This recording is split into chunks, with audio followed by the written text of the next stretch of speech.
மாதா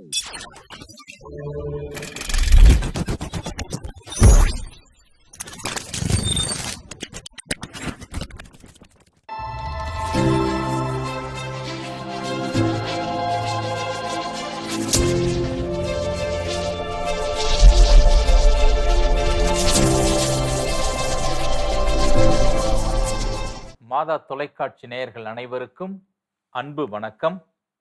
இது புத்தகம் பேசுகிறது நிகழ்ச்சி.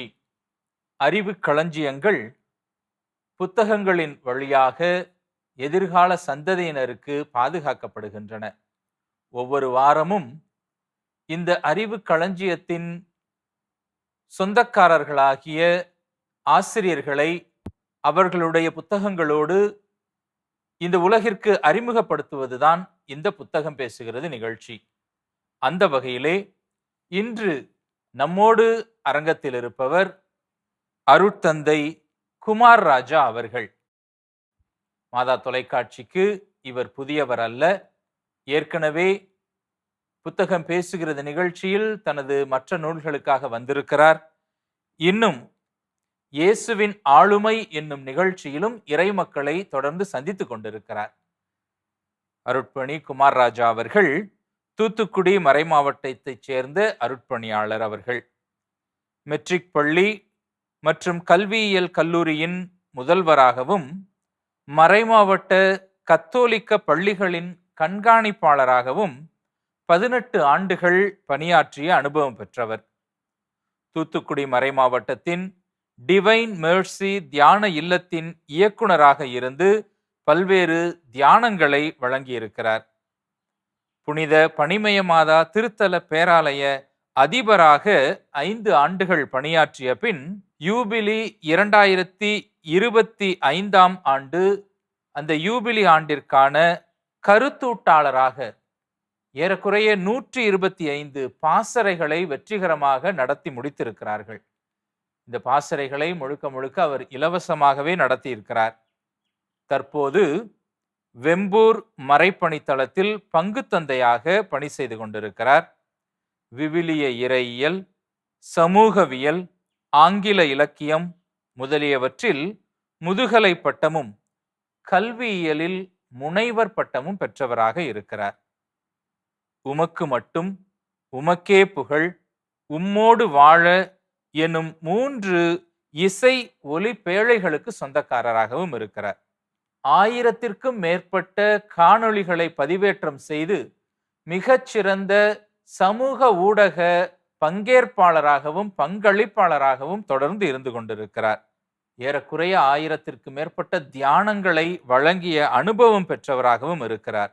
விவிலிய பாசறைகள், கல்வியியல் பயிற்சிகள் என்று தொடர்ந்து அவர் நடத்தி கொண்டே இருக்கிறார். 28 நூல்களுக்கு சொந்தக்காரராக இருக்கிறார். ஆக ஒரு நடமாடும் நூலகமாக, அறிவு களஞ்சியமாக, விவிலிய பெட்டகமாக இறை மக்களை மட்டுமல்ல, குருமானவர்கள், குருக்கள் என எல்லோருக்கும் தியானங்கள் வழங்கி கருத்துரை வழங்கக்கூடிய ஒரு மிகச்சிறந்த தமிழகத்தின் பொக்கிஷமாக இருக்கிறார் என்று சொன்னால் அது மிகையாகாது. ஆக அருட்பணி குமார் ராஜா அவர்களை மாதா தொலைக்காட்சி சார்பாக இந்த அரங்கத்திற்கு மீண்டுமாக அன்போடு வருக வருக என வரவேற்கிறோம். அனைவருக்கும் வணக்கம். இன்று நாம் பார்க்க போகிற புத்தகம் அருட்பணி குமார் ராஜா அவர்களுடைய உறவாட இறைவேண்டலின் பரிமாணங்கள். இந்த புத்தகத்தை நம் வாழ்வு வெளியீட்டகத்தார் வெளியிட்டிருக்கிறார்கள். ஏறக்குறைய 48 தலைப்புகளில் கட்டுரைகள் இடம்பெற்றிருக்கின்றன. 156 பக்கங்களில். இந்த புத்தகத்தினுடைய விலை ரூபாய் 150. தேவைப்படுபவர்கள் திரையில் தெரிகிற எண்ணிற்கு தொடர்பு கொண்டு பெற்றுக்கொள்ளலாம். தொட்டனை தூறு மணற்கேணி அப்படின்னு சொல்லுவாங்க. அதுபோல நீங்களும் தொடுவது எல்லாம் அறிவு களஞ்சியமாக புத்தகங்களாக வந்து கொண்டிருக்கின்றன. இந்த உறவாட இறைவேண்டல் பரிமாணங்கள், இந்த புத்தகம் உருவான பின்னணி என்னவாக இருக்கிறது? முதற்கன் உங்களுடைய அறிமுக பாராட்டுரைகளுக்கு நன்றி தெரிவிக்கின்றேன். திருத்தந்தை பிரான்சிஸ் அவர்கள் இந்த யூபிலி ஆண்டை அறிவித்த போது 2023ஆம் ஆண்டை வத்திக்கான் ஏடுகளுடைய ஆண்டாகவும் 2024வது ஆண்டை இறைவேண்டல் ஆண்டாக இயர் ஆஃப் பிரேயர் ஆகவும் அறிவித்தார்கள். ஆகவே அந்த ஆண்டில் இறைவேண்டலை பற்றிய பல செய்திகளை பயிற்சி பாசறைகளாக, விவிலிய பாசறைகளாக தமிழகத்தின் பல இடங்களுக்கும் சென்று நான் நடத்தினேன். அதனுடைய தொடர்ச்சியாக நம் வாழ்வு இதழில் 50 வாரங்கள் தொடர்ந்து எழுதினேன். அதையே நம் வாழ்வு வெளியீட்டாளர், அதனுடைய ஆசிரியர் அருள்முனைவர் ராஜசேகர் அவர்கள் மிக பெருந்தன்மையாக நம் வாழ்வு வெளியீடாகவே அவர்கள் வெளியிட்டிருக்கிறார்கள். அவர்களுக்கு இந்த நேரத்தில் நான் நன்றி தெரிவிக்கின்றேன். எனவே மக்களுக்கு பாசறைகளாக, விவிலிய உரைகளாக நான் வழங்கியவை, எழுதியவை அனைத்தும் தொகுக்கப்பட்டு இந்த நூலாக வெளிவந்திருக்கிறது. ரொம்ப அருமை. அந்த இது வாசிக்கும் பொழுதே தெரிகிறது, அந்த ஒவ்வொரு வகையான இறைவேண்டலை குறித்து சொல்லியிருக்கிறீங்க. நம்ம அதுக்குள்ள போகலாம். இந்த புத்தகத்திற்கான தனித்தன்மை அப்படின்னு சொல்லணும்னா நீங்க என்ன சொல்லுவீங்க? இந்த நூலுக்கு பல தனித்தன்மைகள் இருக்கின்றன என்று நான் நினைக்கிறேன். முதலாக எனது கருத்தில் இறைவேண்டலை பற்றிய முழுமையான ஒரு நூல் தமிழில் இது போன்று வந்ததில்லை என்று நான் நினைக்கிறேன். இறைவேண்டலுடைய அனைத்து பரிமாணங்களையும் இணைத்து 50 தலைப்புகளில் நான் எழுதினேன். 48 தலைப்புகள் இந்த நூலில் இருக்கின்றன. அது ஒன்று. இரண்டாவதாக இறைவேண்டலை விவிலியத்தின் பார்வையிலும், திரு அவையினுடைய மரபின் பார்வையிலும், திரு அவை புனிதர்களுடைய பார்வையிலும், திருத்தந்தையர்களுடைய போதனையின் பார்வையிலும் மற்றும் கத்தோலிக்க திரு அவையின் மறைக்கல்வி, Catholic catechism of the Catholic church, இவை அனைத்தும் இதை வாசித்து பார்த்தால் அனைத்தும் இதற்குள்ளே இருக்கின்றன. ஆகவே ஒரு ஒருங்கிணைந்த ஒரு முழுமையான பார்வையாக இருக்கிறது. மேலும் நாம் எப்படி இறைவேண்டலை என்னுடைய நேரத்தை அதிகரிக்கலாம், அதனுடைய தரத்தை அதிகரிக்கலாம், இறைவனுடைய பற்றிய பார்வையை எப்படி நாம் விசாலமாக்கலாம் என்கும் அனைத்து பரிந்துரைகளும் இந்த நூலில் இருக்கின்றன. இவை அனைத்துமே இந்த நூலின் தனித்தன்மைகள் என்று நான் நினைக்கிறேன். கண்டிப்பாக. வழக்கமாக இயேசு கற்றுத்தந்த இறைவேண்டல், மங்கள வார்த்தை இறைவேண்டல், இதை நம்ம ஜெபிக்கிறது அல்லது ஜெபமாலை சொல்றது, இது மட்டும்தான். அது தவிர ஒரு பர்சனல் ப்ரேயர் தனிப்பட்ட விதத்துலன்னா நாம சொந்தமாக ஒரு ஜெபத்தை சொல்றது மட்டும்தான நாம நினச்சிக்கிட்டு இருக்கிறது. பொதுவான பார்வையாக இருக்கிற பட்சத்தில் இந்த புத்தகத்தை வாசிக்கிற பொழுது இத்தனை வகைகளில் நாமால் இறைவேண்டல் செய்ய முடியும் அப்படிங்கிறது கண்டிப்பாக தெரியும். இந்த இறைவேண்டல் பரிமாணங்கள் தலைப்பிலேயே கொடுத்துருக்குறீங்க, உறவாட இறைவேண்டலின் பரிமாணங்கள். அந்த பரிமாணங்கள்னா எத்தனை விதமான பரிமாணங்களா இந்த இறைவேண்டலை நீங்க பார்க்குறீங்க? அதை அந்த பரிமாணங்களையே பல வகைகளாக பிரிக்கலாம். முதல்ல தனி வேண்டல், குழும வேண்டல், திரு அவை சமூக வேண்டல் என்று 3 வகையாக நாம் பிரிக்கிறோம். பெரும்பாலான கத்தோலிக்கர்கள் திரு அவை சமூக வேண்டல் அதற்கு தான் அதிக அழுத்தம் கொடுக்குறாங்க. கோயிலுக்கு போய் எல்லாரும் சேர்ந்து இறைவேண்டல் செய்வது. தனி வேண்டல் என்பது மிக மிக அரிதாக இருக்கிறது. குடும்ப வேண்டலும் இப்பொழுது நம்முடைய திரு அவையில் மிகவும் குறைந்து கொண்டே வருகிறது. ஆகவே தனி வேண்டலுக்கு நாம் அதிக அழுத்தம் கொடுக்க வேண்டும். அதற்கு மிகச்சிறந்த எடுத்துக்காட்டாக ஆண்டவர் இயேசுவே இருக்கிறார் என்பதை இந்த நூலில் நான் பதிவு செய்திருக்கிறேன். மார்க் நற்செய்தி 1:35 இயேசு விடியற்காலை கருக்களில் எழுந்து தனியானது ஒரு இடத்திற்கு சென்றார். அங்கே அவர் இறைவனிடம் வேண்டிக் கொண்டிருந்தார். ஆகவே இயேசுவே தனி வேண்டலுக்கும் குழும வேண்டலுக்கும் திரு அவை சமூக வேண்டலுக்கும் சிறந்த எடுத்துக்காட்டாக இருக்கிறார். எனவே எல்லாருடைய வாழ்விலும் நாம் அதிக அழுத்தம் கொடுக்க வேண்டியது தனி வேண்டல், குழும வேண்டல் என்பது இந்த நூலில் பதிவு செய்யப்பட்டிருக்கிறது. இது முதல் வகை. இரண்டாவதாக நீங்கள் சொன்னது போல திருவழிபாட்டு மன்றாட்டுக்கள், மரபு மன்றாட்டுக்கள், இவற்றைத்தான் நாம் இறைவேண்டல் செய்து கொண்டு வருகிறோம். இன்னும் 2 குறைபடுகின்றன. விவிலிய இறைவேண்டல்கள், விவிலியத்தின் அடிப்படையிலும் விவிலிய இறைமொழிகளை பயன்படுத்தி நாம் இறைவேண்டல் செய்ய வேண்டும். அதை நாம் அதிகரிக்க வேண்டும், வலிமைப்படுத்த வேண்டும். 4வதாக சொந்தமாக இறைவேண்டல் செய்யும் அந்த மரபும் வழக்கமும் நம்மிடம் இல்லை. ஆகவே ஒவ்வொரு கத்தோலிக்கரும் இந்த 4 வகையான மன்றாட்டுக்கள், திருவழிபாட்டு மன்றாட்டுக்கள், மரபு மன்றாட்டுக்கள், விவிலிய மன்றாட்டுக்கள், சொந்த சொற்களை பயன்படுத்தி மன்றாட்டுக்கள், இவற்றை செய்ய வேண்டும் என்று இந்த நூல் வலியுறுத்துகிறது. அதன் பிறகு இறைவேண்டலுடைய 5 கூறுகள். முழுமையான இறைவேண்டல் என நம்முடைய திருப்பலியை போல அதில் ஆராதனை இருக்க வேண்டும், இறை புகழ்ச்சி, நன்றி, மன்னிப்பு, மன்றாட்டு, அர்ப்பணம், இந்த 5ம் இருக்க வேண்டும். நாம் அர்ப்பணம், இறை புகழ்ச்சி இதற்கெல்லாம் அதிக அழுத்தம் நாம் கொடுப்பதில்லை. இந்த 5ம் இணைய வேண்டும். அதன் பிறகு இறைவேண்டலுடைய வெளிப்பாடுகள் நம்முடைய உடலை பயன்படுத்தி, மனதை பயன்படுத்தி ஆன்மா இறைவேண்டல் செய்ய வேண்டும். உணர்வுகளை பயன்படுத்தி இறைவேண்டல் செய்ய வேண்டும். நம்முடைய மன வலிமை, வில் பவர், அதை பயன்படுத்தி இறைவேண்டல் செய்ய வேண்டும் என்று இவை அனைத்தும் அங்கே பல பரிமாணங்களாக தரப்பட்டிருக்கின்றன. உள்ள வாசிக்கின்ற பொழுது பல புதிய அனுபவங்கள் கிடைப்பதற்கு கண்டிப்பாக உறுதி சொல்லலாம். நீங்க சொன்னது போல அதனுடைய கூறுகள் ஆராதனை, புகழ்ச்சி, மன்னிப்பு, மன்றாட்டு. இதுதான் வந்து தொடக்கத்தில் அந்த பொருளடக்கமாகவே நம்ம பார்த்தோம்னாலும் முதல்ல 5 இறைவேண்டல்: ஆர்வம், ஆராதனை, புகழ்ச்சி, மன்னிப்பு, மன்றாட்டு. அதுக்கப்புறம் இறைவேண்டலில் அர்ப்பணமாக கொடுத்துருக்கிறீங்க. அப்போ நீங்கள் சொன்னது போல தனி இறைவேண்டல், குழும இறைவேண்டல், திரு அவையாக இறைவேண்டல், அப்புறம் மனதால் இறைவேண்டல், முழந்தாளிட்டு இறைவேண்டல், கைகளை பயன்படுத்தி உடலை கையளித்து ஆன்மாவின் இறைவேண்டல். அப்படி அந்த 48 தலைப்புகளுமே ஒரு புதிய ஒரு அனுபவத்தை கொடுப்பதாக இருக்கிறது. நம்ம ஒரு சில தலைப்புகளையும் நேரடியாக உள்ள போய் பார்க்கலாம்னு நினைக்கிறேன். குடும்ப இறைவேண்டல் நீங்க சொன்னது போல இன்னைக்கு குறைந்து கொண்டே இருக்கிறது இல்லையா? குழும இறைவேண்டல் 22ஆம் பக்கம். அதுல என்ன சொல்லியிருக்கீங்கன்னு கொஞ்சம் விளக்கமாவே நம்ம இறை மக்களோடு நீங்க பகிர்ந்து கொள்ளலாம். குழும இறைவேண்டல் அல்லது குழு இறைவேண்டல் ரெண்டா பிரிக்கலாம். நம்முடைய துறவியர் செய்வது குழும இறைவேண்டல், கம்யூனிட்டி ப்ரேயர். பக்த சபைகளாக, குழுக்களாக, ஜப குழுக்களாக செய்வது குரூப் ப்ரேயர், குழு இறைவேண்டல். இந்த இறைவேண்டல் நம்முடைய வாழ்வில் இடம்பெற வேண்டிய ஒன்று. அதற்கு மீண்டும் விவிலிய மரபார்ந்த சான்றுகளை இந்த நூல் தருகிறது. இயேசு 3 சீடர்களை அழைத்து கொண்டு இறைவேண்டல் செய்தார் என்று நூலில் நற்செய்தி நூல்கள் பதிவு செய்திருக்கின்றன.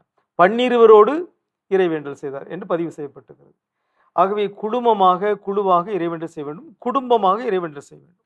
துறவியர் குடும்பமாகவும், குடும்பத்தினர் குடும்பமாகவும், இவை தவிர பங்குகளில் ஜபக்குழுக்கள், பக்த சபைகள் குழுக்களாக இறைவேண்டல் செய்கிறார்கள். அதில் பல நன்மைகள் கிடைக்கின்றன, பல சிறப்புகள் இருக்கின்றன அப்படின்னு சொல்லி இதில் பட்டியலிடப்பட்டிருக்கிறது. பக்கம் 23ல் இயேசுடைய உடனிருப்பு இருக்கிறது, வேண்டுதல் வலிமை பெறுகிறது, நம்பிக்கை ஊக்கம் பெறுகிறது, அருள் வாழ்வை மேம்படுத்துகிறது, நாம் கற்றுக்கொள்கிறோம், தலைமை பண்பில் வளர்கிறோம். அது கூட இருக்குது.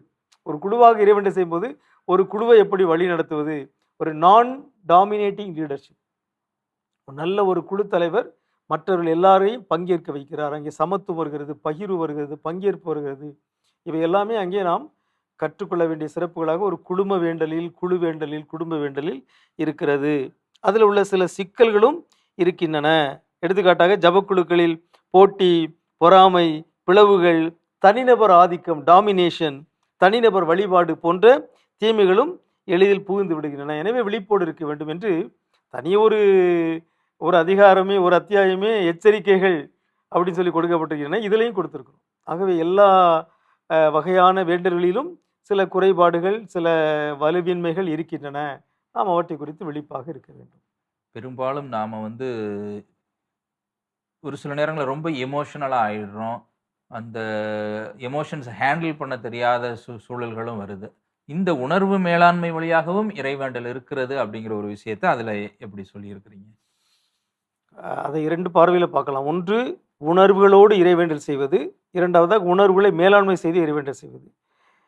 உணர்வுகளோடு இறைவேண்டல் செய்வது என்பது ஒரு பொதுவாக கத்தோலிக்க அருள் பணியாளர்களுக்கெல்லாம் அது அதிகமாக வருவதில்லை. நாம் வழக்கமாக நாம் சொல்கிறோம்ல, மூளை சார்ந்த இறைவேண்டல், இதயம் சார்ந்த இறைவேண்டல். ஆகவே மூளை சார்ந்த இறைவேண்டல் என்றால் அங்கே தாட்ஸ், சிந்தனைகள், எண்ணங்கள் ஆதிக்கம் செலுத்துகின்றன, உணர்வுகள் ஆதிக்கம் செலுத்துவதில்லை. ஆகவே ஒரு விதமான ட்ரைனஸ் என்று நாம் சொல்கிறோம். ஆகவே அருள் பணியாளருடைய அந்த இறையியல் பயிற்சியின் காரணமாகவோ, அதிகமான சிந்தித்தலின் காரணமாகவோ நாம் பொதுவாக உணர்வுகளோடு இறைவேண்டல் செய்வதில்லை. ஆனால் பொதுநிலையினர் உணர்வுகளோடு இறைவேண்டல் செய்கிறாங்க. அவங்களுடைய இறைவேண்டல், அவங்களுடைய சொற்கள், அவங்களுடைய உணர்வுகள், அதிலே கண்ணீர் இருக்கிறது, அதிலே ஏக்கம் இருக்கிறது. ஆகவே உணர்வுகளோடு நாம் இறைவேண்டல் செய்ய வேண்டும். நம்முடைய இறைவேண்டலின் போது நம்முடைய ஹெட், ஹார்ட், மூளை, இதயம் இரண்டும் இணைந்து நாம் இறைவேண்டல் செய்ய வேண்டும் என்பது முதல் கருத்து. இரண்டாவது கருத்து, உணர்வுகள் மேலாண்மை. அப்போ நம்முடைய எதிர்மறை உணர்வுகள், அச்சம், கவலை, கலக்கம், துயரம், அவமானம், ஏக்கம், இந்த உணர்வுகள் எல்லாம் நம்மை இறைவேண்டல் செய்யவிடாமல் தடுக்கின்றன. இவற்றை நாம் எப்படி மேலாண்மை செய்வது? திருப்பாடல்களை பார்த்த இது எல்லாமே வருது. அப்போ அச்சத்தோடு இருக்கும்போது அங்கே ஒரு திருப்பாடல் இருக்கிறது. அவமானம் நிறைந்தவர்கள் திருப்பாடல் 34, அவரை நோக்குங்கள் மகிழ்ச்சி அடைவர்கள், வெட்கத்தால் தலைகுனிய மாட்டீர்கள் என்று ஒரு திருப்பாடல் 34 வருகிறது. ஆகவே அச்சம், கலக்கம், கவலை, ஏக்கம். திருப்பாடல் 42, திருப்பாடல் 63 என் உடலும் உமக்காக இயங்குகிறது. அப்போ கடவுளுக்காக இயங்க வேண்டும், ஆன்மா இறைவனுக்காக இயங்க வேண்டும். எனவே இந்த உணர்வுகள் எல்லாம் நம்மை ஆட்டி படைக்கின்ற பொழுது ஒவ்வொரு உணர்வுக்கும் ஒரு திருப்பாடலை, ஒரு இறைவேண்டலை நாம் நம்முடைய மரபில், நம்முடைய விவிலியத்தில் நாம் காண்கிறோம். இன்னும் இந்த மனவல்லிய ஜெபம் சொல்லுகிற பொழுது இந்த மாதிரி பெயர்களை திரும்ப திரும்ப சொல்றதெல்லாம் நம்ம சொல்லி கொடுத்துருப்பாங்க. இந்த திருப்பெயர் மன்றாட்டுல நீங்க என்ன மாதிரியான பார்வைய கொடுக்குறீங்க? அப்ப இதுல வந்து பல நூற்றாண்டுகளாக இந்த மன்றாட்டு இருக்குது. ஆனா தமிழக திரவை இதுக்கு போதிய கவனம் குடுக்கல அப்படின்னு சொல்லி ஒரு தொடக்கத்திலேயே நான் சொல்லியிருக்கிறேன். அப்போ வந்து 5ஆம் நூற்றாண்டுல இருந்து இது ஒரு மரபார்ந்த ஒரு மன்றாட்டாக இருக்கு. Jesus prayer. அப்ப Jesus son of the living God have mercy on me a sinner. தமிழ்ல இயேசுவே வாழும் கடவுளின் திருமகனே பாவி என் மேல் இரக்கமாயிரும். இது ஒரு விவிலியம் சார்ந்த பார்த்திமேயுடைய மன்றாட்டு அடிப்படையில் உருவாக்கப்பட்ட ஒரு மன்றாட்டு. துறவியர்கள் பாலைவனத்தில் வனாந்தரத்தில் இறைவேண்டல் செய்தபோது இப்படிப்பட்ட இறைவேண்டலை பயன்படுத்தி இருக்கிறார்கள். அதனுடைய சிறப்புகள் பற்றியெல்லாம் நாம சொல்லிடுவோம். இயேசுடைய பெயரை சொல்லுகின்ற பொழுது என்னென்ன சிறப்புகள்? இயேசுடைய பெயர் பேய்களை ஓட்டுகிறது, நோய்களை போக்குகிறது. அந்த பெயரை பயன்படுத்தும் போது நாம் அனைத்தையும் பெற்றுக்கொள்கிறோம். தந்தை மாட்சியிடுகிறார் என்றெல்லாம் நாம் பார்க்குறோம். ஆகவே இயேசுடைய திருப்பெயரை பயன்படுத்தி இறைவேண்டல் செய்கிற இந்த ஜீசஸ் பிரேயர், இயேசுவின் திருப்பெயர் மன்றாட்டை பொதுவாக நாம் அதிகமாக பயன்படுத்துவதில்லை. துறவியர் அருள்பணியாளர்களுக்கு மட்டுமே இது ஒருவேளை தெரிந்ததாக இருக்கிறது. இறைமக்கள் பொதுவாக அதை பயன்படுத்துவதில்லை. ஆகவே அதையும் நம்முடைய இறைவேண்டலில் நாம் இணைத்து கொள்ள வேண்டும். திருத்துதர் பணிகள் கூட பார்க்குறோம் இல்லையா? பொன்னோ வெள்ளியோ உன்ட்ட கொடுக்கறதுக்கு இல்லை, ஆனால் இயேசுவின் பெயரால் சொல்லுகிறேன் எழுந்து நட. அந்த அந்த that power of Jesus name அதை வந்து அழகாக சுட்டி காட்டியிருக்கிறீங்க. கண்டிப்பாக இதை வாசிக்கிற பொழுது, விவிலியத்தை வாசிக்கிற பொழுது வரக்கூடிய உணர்வு, அந்த விவிலியத்தை எந்தெந்த சூழல்களில் வாசிக்கலாம், எப்படி பயன்படுத்தலாங்கிறது ரொம்ப அழகாக இந்த இடத்துல எக்ஸ்பிளைன் பண்ணி காட்டியிருக்கிறீங்க. இந்த இறைவேண்டலுடைய விசால பார்வை, இதுதான் ப்ரேயர்ன்றதை கடந்து உங்களுடைய பார்வைகளில் இன்னும் சில விஷயங்கள் இருக்குது. அதை நீங்களே சொன்னால் நல்லா இருக்கும்னு நினைக்கிறேன். அந்த இறைவேண்டலுடைய அந்த விசால பார்வை, எக்ஸ்டெண்டட் வெர்ஷனா எதெல்லாம் ப்ரேயராக இருக்க முடியும் அப்படிங்கிறத சொல்லுங்க. இயேசுவின் பார்வையில், திரு அவையின் பார்வையில், எல்லா புனிதர்களுடைய பார்வையில் நம்முடைய இறைவேண்டலில் நாம் வந்து சொற்கள், வழிபாட்டு பாடல்கள், ஜபங்களோடு நாம் நிறுத்திவிடக் கூடாது. இறைவேண்டல் என்பது விசாலமானது. நம்முடைய உழைப்பு, நாம் செய்கிற வேலையே ஒரு இறைவேண்டல் தான். நம்முடைய உறவுகள் இறைவேண்டல். நாம் செய்கிற நம்முடைய மனநிலை, அவர் ஆட்டிடியூட் இஸ் ஆல்சோ ப்ரேயர். ஆகவே எல்லா புனிதர்களும் இறைவேண்டல் செய்வதற்கு பல போராட்டங்களை சந்தித்திருக்கிறார்கள். அந்த போராட்டம் ஒரு இறைவேண்டல். அது மட்டும் இல்லை, மானிட மீட்புக்காக, மானிட நீதிக்காக, சமத்துவத்துக்காக, சமூக நீதிக்காக களத்தில் இறங்கி போராடுவதும் ஒரு இறைவேண்டல் தான், ஒரு இறைவாக்கு பணி தான். ஆகவே இறைவேண்டலை நாம் வந்து ஒரு வழிபாட்டு அளவிலோ அல்லது ஒரு நம்முடைய வீடுகளில் செய்கிற ஒன்று என்பதை மட்டும் குறுகலாக பார்க்காமல் நம்முடைய வாழ்வே ஒரு இறைவேண்டல். ஆகவே நாம் செய்கிற வேலைகள் இறைவேண்டல், நம்முடைய உறவுகள் இறைவேண்டல், நம்முடைய பகிர்வு ஒரு இறைவேண்டல், நாம் பிறருக்கு கொடுப்பது ஒரு இறைவேண்டல் என்று நம்முடைய வாழ்வையே ஒரு இறைவேண்டலாக பார்க்க வேண்டும். அதான் ப்ரேயர் லைஃப் என்று நாம் சொல்கிறோம். அதை ஒருங்கிணைத்து நாம் பார்க்க வேண்டும் என்று இந்த நூல் வலியுறுத்துகிறது. கண்டிப்பாக. எத்தனை வகையான அந்த நோன்புகள், வலிமைப்படுத்தக்கூடிய நோன்புகள், அதை குறித்து நோன்புகளை பற்றி நம்முடைய பார்வையை நாம் விசாலப்படுத்த வேண்டும். ஆகவே நம்முடைய மரபார்ந்த நோன்புகள் வந்து உண்ணா நோன்பு, புலால் நோன்பு, சுத்த போசன ஒரு சந்தியை நாம் சொல்கிறோம். இந்த இரண்டும். இதுபோக அண்மை காலத்தில் ஊடகங்களுடைய தாக்கம் வந்த பிறகு மீடியா ஃபாஸ்டிங், ஊடக நோன்பு என்கிற சொல் அறிமுகப்படுத்தப்பட்டிருக்கிறது. ஆகவே ஊடகங்களை நாம் தியாகம் செய்ய வேண்டும். எடுத்துக்காட்டாக வெள்ளிக்கிழமை தோறும் நாம் என்ன செய்யணும்? இந்த சமூக ஊடகங்கள், தேவையற்ற பொழுதுபோக்கள், அவற்றையெல்லாம் நாம் என்ன செய்யணும்? தியாகம் செய்ய வேண்டும். உடல் மறுப்பு இன்ப நோன்பு என்று ஒரு அத்தியாயம் இருக்கிறது. சாதி மறுப்பு நோன்பு, சொல் நோன்பு, சொற்கள் பிறரை காயப்படுத்துகின்றன. ஆகவே வாரம் ஒரு நாள் நம்ம வந்து நம்முடைய பேச்சை குறைப்பது அல்லது நல்ல சொற்களை மட்டுமே பயன்படுத்துவது, அதுவே ஒரு நோன்பு தான். இவை அனைத்தும் நம்முடைய இறைவேண்டலை வலிமைப்படுத்துகின்றன. இயேசுவே சொல்லியிருக்கிறார் மார்க் 9:29, சில வகை பேய்கள், இவ்வகை பேய் நோன்பினாலும் இறைவேண்டலினாலும் அன்றி வேறு எதனாலும் வெளியேறாது. ஆகவே சில நேரங்களில் நம்முடைய இறைவேண்டல் நம்முடைய தியாகங்களால் வலிமைப்படுத்த வேண்டும். பலவற்றை நாம் தியாகம் செய்ய வேண்டும். உணவை, இறைச்சியை, ஊடகத்தை, பொழுதுபோக்கை, உடல் இன்பங்களை, நம்முடைய பற்றுதல்களை, நம்முடைய சொற்களை, எண்ணங்களை கட்டுப்படுத்தி தியாகம் செய்கின்ற பொழுது நம்முடைய இறைவேண்டல் வலிமை பெறுகிறது. அதனுடைய குவாலிட்டி, அதனுடைய தரம் அதிகரிக்கின்றது. இறைவேண்டல் ஒரு புறம் இருக்கு. அந்த இறைவேண்டலுக்காக சிறு சிறு தியாகங்களை செய்கிற பொழுது அந்த தியாகங்கள் இந்த இறைவேண்டலை வலுப்படுத்துகின்றன. நாம நம்ம பல நேரங்களில் நம்முடைய ஜெபங்கள் கேட்கப்படலையோ அப்படின்னு யோசிச்சுக்கிட்டு இருப்போம். ஆனால் சில தியாகங்களை செய்யாமல் கூட நம்ம காத்திருப்பது கூட அது காரணமாக இருக்கலாம். அது நீங்கள் சொன்னது போல அந்த வார்த்தைகளுக்கான நோன்பு, பேசாமல் இருப்பது கூட ஒரு நல்ல ஒரு வலுப்படுத்தக்கூடிய இறைவேண்டல் அப்படின்னு பல நேரங்களில் பல பிரச்சனைகளை சால்வ் பண்ணக்கூடிய விஷயமாவும் இருக்குது. ரொம்ப அழகாக அதை சொல்லியிருக்கிறீங்க. எல்லா நேரமும் எல்லாராலையும் ப்ரேயர் பண்ணிட முடியுமா அப்படின்னு கேட்டால் சில தடைகளும் இருக்கத்தான் செய்கின்றன, சிக்கல்கள் இருக்கின்றன. இறைவேண்டலில் சில நேரங்களில் சில விஷயங்கள் எச்சரிக்கையாக இருக்கணும். அதை நீங்கள் முன்னாடியே மென்ஷன் பண்ணீங்க. அதை குறித்து இன்னும் கொஞ்சம் ஆழமாக மக்களோட பகிர்ந்து கொண்டால் நல்லாயிருக்கும். இறைவேண்டல் எளிதா கடினமா அப்படிங்கிற ஒரு கேள்வியை நான் முன் வச்சிருக்கிறேன். ஒரு வகையில் பார்த்தா இறைவேண்டல் செய்வது எளிதானது. காரணம், காலங்காலமாக நாம் பிறந்திலிருந்து இறைவேண்டல் செய்து கொண்டே இருக்கிறோம். அதனுடைய பார்வையில் இறைவேண்டல் எளிது. ஆனால் இன்னொரு பார்வையில் இறைவேண்டல் கடினமானது. அதில் பல தடைகள், சிக்கல்கள் வருகின்றன. அதை நான் வகைப்படுத்தி இருக்கிறேன். உடல் சார்ந்த தடைகள், களைப்பு, சோர்வு, பசி, தாகம், இவையெல்லாம் உடல் சார்ந்த தடைகள். மனம் சார்ந்த தடைகள் இவை இன்னும் கூடுதல் சிக்கலானவை. அப்போ நமக்கு பராக்குகள், கவனச்சிதறல், மற்ற எண்ணங்கள், அலைவாகின்ற மனம், இதெல்லாம் மனம் சார்ந்த சிக்கல்கள். ஆன்மா சார்ந்த சிக்கல்கள், நம்முடைய ஆன்மாவில் பாவக்கரை படுகின்ற பொழுது நம்மால் இறைவனுக்காக இந்த ஆன்மா இயங்க முடிவதில்லை. ஆகவே அது ஆன்மா சார்ந்த ஒரு தடையாக இருக்கிறது. உணர்வுகள் சார்ந்த தடை, ஏற்கனவே சொன்னது போல நம்முடைய மனதை அச்சம், கவலை, கலக்கங்கள், அவமானம் இவை நெருக்குகின்ற பொழுது நம்மால் இறைவேண்டல் செய்ய முடியாது. மன வலிமை, சில சமயத்தில் சிலருக்கு மன வலிமை இல்லை. ஆகவே கைகளை விரித்து மன்றாட முடிவதில்லை, முழங்கால் படிட்டு மன்றாட முடிவதில்லை. இவை எல்லாமே இத்தகைய வகையான தடைகள் இருக்கின்றன. இதுபோக புறத்தடைகளும் இருக்கின்றன. வெளியே இருந்து சத்தம் கேட்கிறது அல்லது பாடல் ஒளிபரப்பப்படுகிறது, இவையெல்லாம் புறத்தடைகள். புறத்தடைகளை விட அகத்தடைகள் தான் நாம் அதிக கவனம் செலுத்த வேண்டிய தடைகளாக இருக்கின்றன. அவற்றையெல்லாம் எப்படி மேற்கொள்ளலாம் என்கிற பரிந்துரைகளும் இங்கே கொடுக்கப்பட்டிருக்கின்றன. இறைவேண்டலுக்கும் நம்முடைய உளவியலுக்கும் உள்ள தொடர்பு, அதை பற்றியும் கொஞ்சம் சொல்லுங்களேன். ஆனால் அதில் பேசியிருக்கிறீங்க, நீங்கள் அதையும் பகிர்ந்து கொண்டால் நலமாக இருக்கும். இறைவேண்டலை பற்றி உளவியல் பார்வையில் பல ஆய்வுகள் செய்யப்பட்டிருக்கின்றன. அவை எல்லாமே நமக்கு நல்ல செய்திகளைத்தான் தருகின்றன. இறைவேண்டல் செய்வது நம்முடைய உள நலனுக்கு உகந்தது. யாரெல்லாம் இறைவேண்டல் செய்கிறார்களோ அவர்கள் மகிழ்ச்சியாக, அதிக மகிழ்ச்சியாக வாழ்கிறார்கள் மற்றவர்களை விட.